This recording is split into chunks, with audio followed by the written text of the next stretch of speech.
අද අප්‍රේල් 14 වෙනිදා. සිංහල අලුත් අවුරුද්ද. අපි අලුත් ඇඳුම් ඇඳලා, ගෙවල් දොරවල් අස් කරලා, අලුතෙන් තිර රෙදි දාලා, අලුත් ඇඳුම් ඇඳලා අලුත් වෙනවා. ඉතින් ඇත්තටම අපි මේ ෆිසිකලි බාහිරව අලුත් වෙනවට වඩා අපේ අභ්‍යන්තරයෙන් අලුත් වෙන එක තමයි වඩා වටින්නේ.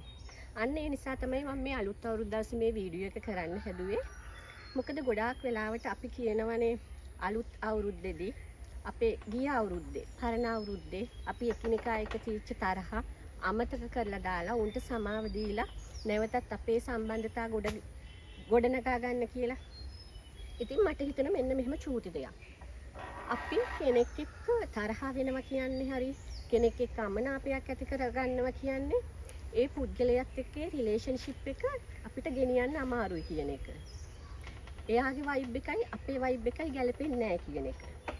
ඉතින් ඒකින්ද මම ඔයගොල්ලන්ට කියන්න උත්සාහ කරන්නේ මේ ඔයගොල්ලෝ මාත් එක්ක එකඟ වේවිද නැද්ද කියන්නේ මම දන්නේ නැහැ. යම් කිසි හේතුවක් මත ඔයාගේ ජීවිතෙන් අයින් වෙච්ච කෙනෙක් ඉන්නවනම් යම් කිසි හේතුවක් මත යම් කිසි කෙනෙකුගේ ජීවිතෙන් ඔයා අයින් වුණා නම් ඒකට මූලිකම හේතුව ඒක ටොක්සික් රිලේෂන්ෂිප් එකක් නිසා.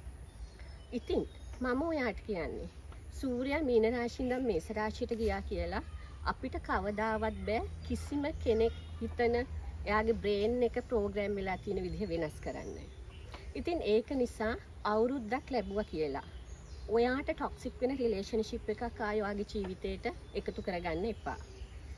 මොකද ඒ රිලේෂන්ෂිප් එක තුල ඔයා කාලයක් පීඩණයටපත් වුණා නම් ආපහු පාරක් සමාව දීලා ඒ කෙනා ඔයාගේ ජීවිතයට ගත්තත් ඔයාට අර පරණ පීඩණයෙන්ම තමයි ජීවිතේ ඉස්සරහට යන්න වෙන්නේ.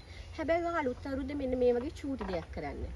කවුරු හරි ඉන්නවනම් ඔයාගේ ජීවිතෙන් ඔයාව දාලා ගිය, ඔයාව මිස්යූස් කරා කියලා හිතෙන, ඔයාගේ ප්‍රොමෝෂන් එක නැති කරා කියලා හිතෙන කුමක් හෝ හේතුවක් මත ඔයා වෛර කරන කෙනෙක්, ද්වේෂ කරන කෙනෙක්, තරහ පිරිමහන කෙනෙක් ඉන්නවනම් මෙන්න මේ අලුත් අවුරුද්දේ එයාව ඔයාගේ ජීවිතයට ලං කරගන්න නෙමෙයි. එයාට සමාව දෙන්න පුරුදු වෙන්න. එයාට වෛර කරන එක නවත්තලා එයාට සමාව දෙන්න. ඒක තමයි ඔයාට අලුත් අවුරුද්දේ ඔයාගේ අභ්‍යන්තරයේ විදිහ චේන්ජ් කරගන්න තියෙන හොඳම විදිහ. මොකද ඔයා කෙනෙක්ට වෛර කරන්න ඔයා ඒ වෛරයෙන් දැවි අළු වෙවි යනවා මිසක් ඒ පුද්ගලයාට කිසිම හානියක් වෙන්නේ නැහැ. ඉතින් ඒක නිසා අලුත් අවුරුද්දේ අපිට නොගැලපෙන මිනිසුන් ජීවිතයට ලං කරගන්න නෙමෙයි. අපේ ජීවිතවලින් අයින් වෙච්ච මිනිසුන්ට සමාව දෙන්න, සමාව දීලා ඕන්ව නිදහස් කරන්න. එතකොට ඔයාට ලැබෙන මානසික සැනසීම ඔයාව මේ වසර පුරාම ජීවිතේ ඉදිරියට අරගෙන යාවි. මොකද කියවලා ඉවර වෙච්ච පොතක් කී පාරක් කියවුවත් ඒකේ අවසානය මොකක්ද කියලා අපි හොඳටම දන්නවා. ඒකින්ද වැරදි කරපු අයට සමාව දෙන්න හිත හදාගන්න. සමාව දීලා ඔයාගේ ජීවිත නිදහසේ සැහැල්ලුවේ ගමන යන්න.